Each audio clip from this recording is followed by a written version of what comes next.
दोस्तों 26 दिन तक एक बुजुर्ग आदमी भूखा प्यासा बैठा रहा जंतर मंतर पर। सोनम वांगचुक साहब जिन्होंने अपनी जान की परवाह किए बिना इस देश के बच्चों के लिए अनशन शुरू किया था, वो आज खत्म हुआ है। 26 दिन के बाद उन्होंने अपना अनशन खत्म कर दिया है, लेकिन जो सवाल उन्होंने उठाया था वो सवाल आज भी वहीं का वहीं खड़ा है। और वो सवाल है कि आखिर धर्मेंद्र प्रधान इस्तीफा कब देंगे। अब आप कहेंगे कि भाई जब सोनम वांगचुक सर ने अनशन खत्म कर दिया तो मामला भी खत्म हो जाएगा। तो साहब बिल्कुल गलत सोच रहे हैं आप लोग। बल्कि अब मामला और गर्म हो गया है, और गर्म इसलिए हो गया है क्योंकि कॉकरोच जनता पार्टी ने साफ साफ ऐलान कर दिया है कि जब तक धर्मेंद्र प्रधान का इस्तीफा नहीं होगा तब तक ये आंदोलन खत्म नहीं होगा।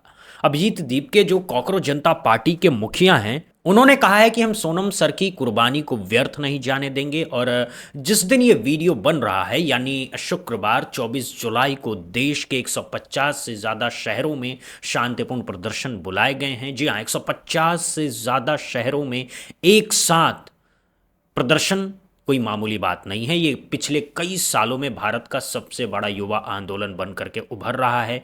और आज मैं आपको एक एक करके बताऊंगा कि इस पूरे मामले में क्या क्या हुआ है और क्या क्या हो रहा है और आगे क्या क्या होने वाला है। सबसे बड़ी अपडेट सोनम वांगचुक की है। सोनम सर ने 28 जून से अनशन शुरू किया था और आज 24 जुलाई को उन्होंने अपना अनशन तोड़ा है।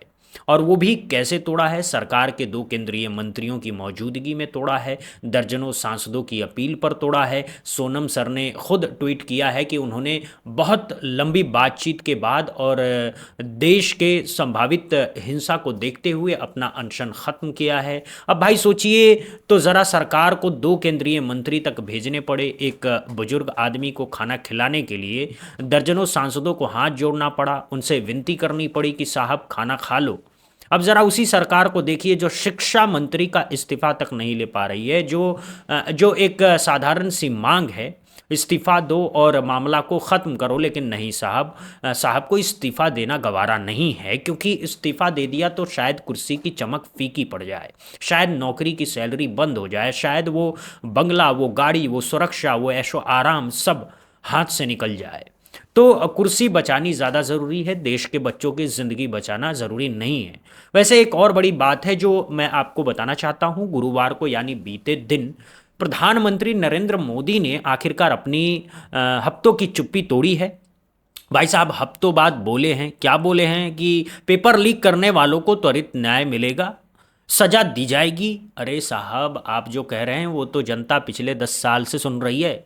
हर बार यही डायलॉग, हर बार यही बात की सजा दी जाएगी, कार्रवाई की जाएगी, दोषियों को नहीं बख्शा जाएगा। और फिर होता क्या है? कुछ नहीं होता है। फाइल कहीं ठंडे बस्ते में चली जाती है, नेता कहीं और व्यस्त हो जाते हैं और जनता फिर से इंतजार करती रहती है। इस बार भी वही डायलॉग सुनाया गया है और जनता भी अब समझ गई है कि ये डायलॉग सिर्फ डायलॉग है, इसमें कोई दम नहीं है। यही वजह है कि प्रधानमंत्री के भाषण के बावजूद जंतर मंतर पर हजारों बच्चे अभी भी डटे हुए हैं। वो हिले नहीं हैं, वो झुके नहीं हैं, वो थके नहीं हैं, क्योंकि उन्हें भाषण नहीं चाहिए, इस्तीफा चाहिए। उन्हें आश्वासन नहीं चाहिए, एक्शन चाहिए। और तब तक ये आंदोलन नहीं रुकेगा जब तक धर्मेंद्र प्रधान अपनी कुर्सी छोड़ नहीं देते। अब आते हैं इस पूरे आंदोलन के सबसे मज़ेदार हिस्से पर, सबसे रोचक हिस्से पर, और वो है इस आंदोलन का जेंजी वाला फ्लेवर, जेंजी वाला अंदाज। सुनिए दोस्तों, इस आंदोलन ने पूरे देश को हंसा हंसा करके सरकार से सवाल पूछना सिखा दिया है।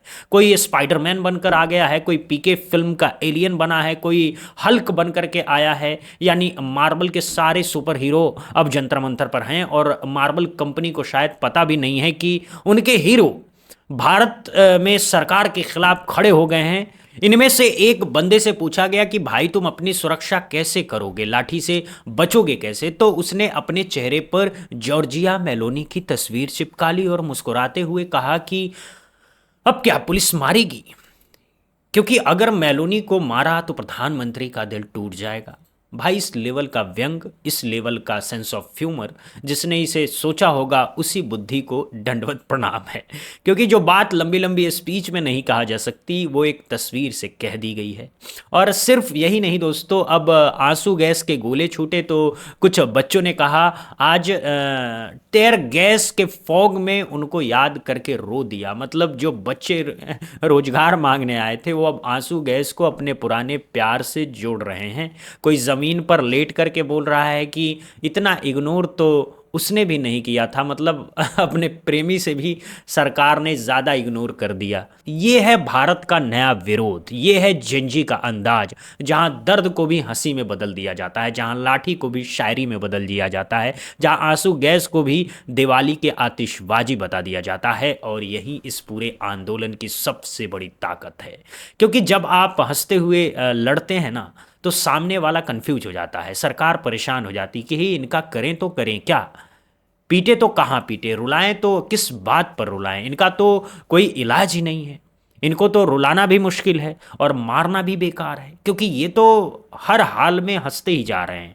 अब बात करते हैं मेलोनी की, क्योंकि मेलोनी का मामला बहुत दिलचस्प है। याद कीजिए वो दिन जब हमारे प्रधानमंत्री जी इटली गए थे G7 समिट के लिए, और वहाँ उन्होंने मेलोनी को मेलोडी टॉफ़ी दी थी। वो वीडियो बनाया था और कहा था कि बड़ी मेलोडी है, और पूरा देश उसी में डूब गया था। गोदी मीडिया ने कई घंटों के प्रोग्राम बना दिए थे मेलोडी शब्द पर, मीम्स बने थे, इंटरनेट पर तूफान आ गया था। और उस समय हमें ये बताया गया था कि ये अंतर्राष्ट्रीय कूटनीति का सबसे बड़ा उदाहरण है।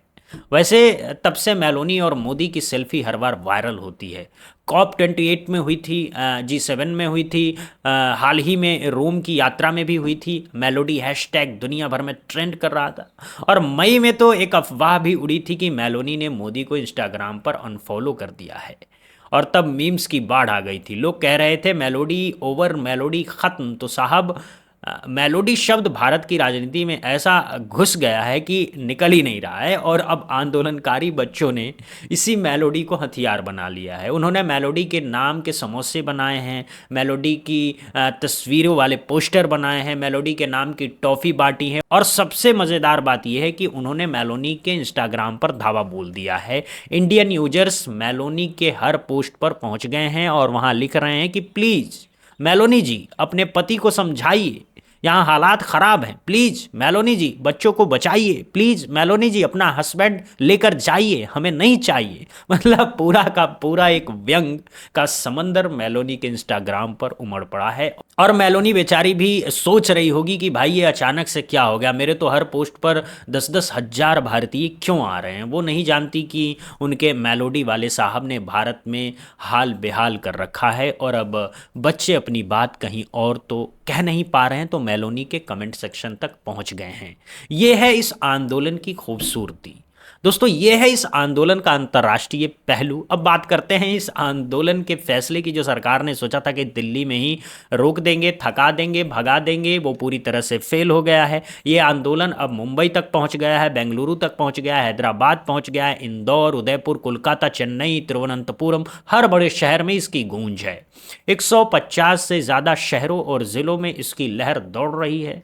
और मुंबई की तस्वीर तो और भी दिलचस्प है। वहाँ पुलिस ने प्रदर्शनकारियों को हिरासत में लिया, वहाँ भी वही आंसू गैस, वही लाठीचार्ज, वही सब कुछ हो रहा है जो दिल्ली में हो रहा है। यानी मोदी सरकार का हथियार सिर्फ एक है, लाठी लाठी लाठी नहीं है, आंसू गैस हैं, आंसू गैस नहीं है तो पैलेट गन है, पैलेट गन नहीं है तो झूठ है, और अगर ये सब कुछ नहीं है तो चुप्पी। बस यही 4 हथियार है इस सरकार के पास, इसके अलावा कुछ नहीं है। ना कोई डायलॉग है, ना कोई एक्शन है, ना कोई प्लान है। और यही वजह है कि यह आंदोलन इतना बड़ा हो गया है। क्योंकि जब सरकार जवाब देना बंद कर देती है तो सवाल पूछने वाले की तादाद बढ़ती जाती है।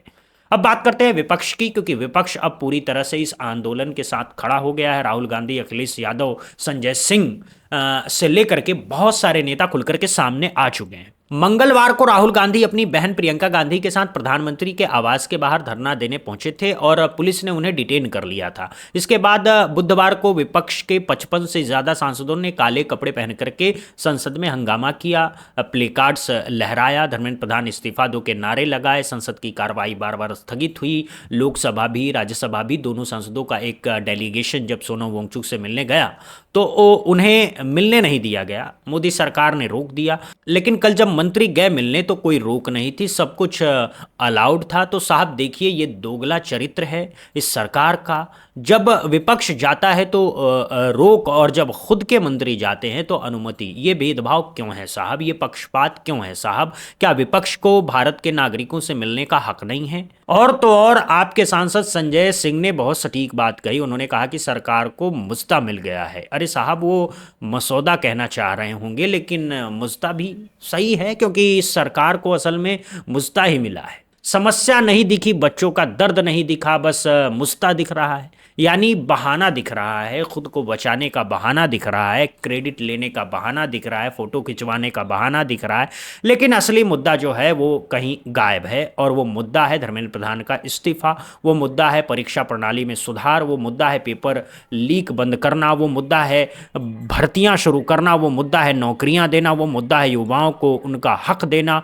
और इन मुद्दों पर सरकार बात नहीं कर रही है। सरकार सिर्फ लीपापोती कर रही है, सरकार सिर्फ नाटक कर रही है, सरकार सिर्फ टाइम पास कर रही है, ये सोच करके कि बच्चे थक जाएंगे, बच्चे भाग जाएंगे, बच्चे भूल जाएंगे। लेकिन साहब, बच्चे अब भूलने वाले नहीं हैं, बच्चे अब थकने वाले नहीं हैं, क्योंकि इन बच्चों की जिंदगी दांव पर लगी है, इनका भविष्य दांव पर लगा है, इनके सपने दांव पर लगे हैं, इनके माता पिता का पैसा दांव पर लगा है, इनकी उम्र दांव पर लगी है। सोचिए, एक बच्चा जो 25 साल का था जब उसने तैयारी शुरू की थी, वो आज 30 साल का हो गया है। वो नौकरी की उम्मीद में बूढ़ा होता जा रहा है। उसकी शादी नहीं हो रही है क्योंकि नौकरी नहीं है। उसके माँ बाप की तबीयत बिगड़ रही है क्योंकि बेटा अभी तक कुछ बना नहीं है।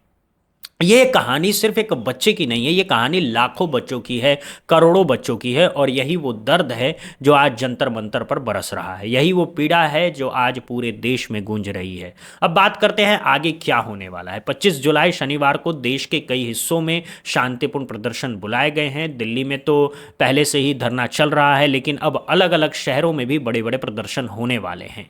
संसद मार्ग और मध्य दिल्ली में सुरक्षा बढ़ाई जा रही है, बैरिकेडिंग हो रही है, मेट्रो पर प्रतिबंध लग रहे हैं, ट्रैफिक प्रभावित हो सकता है। दिल्ली बंद की कोई आधिकारिक घोषणा नहीं है, लेकिन बड़े प्रदर्शन की वजह से राजधानी में कई हिस्से ठप पड़ सकते हैं। यानी सरकार अभी से डरी हुई है, सरकार पहले से ही तैयारी कर रही है, क्योंकि सरकार को पता है कि अब बात हाथ से निकल रही है, अब भीड़ काबू में नहीं आ रही है, अब चुप्पी काम नहीं आ रही, अब लाठी भी काम नहीं आ रही, अब आंसू गैस भी काम नहीं आ रहे हैं, अब कुछ भी काम नहीं आ रहा है। जो सरकार सोच रही थी कि 2-4 दिन में मामला ठंडा हो जाएगा, वो सरकार अब ये देख रही है कि मामला हर दिन गर्माता जा रहा है।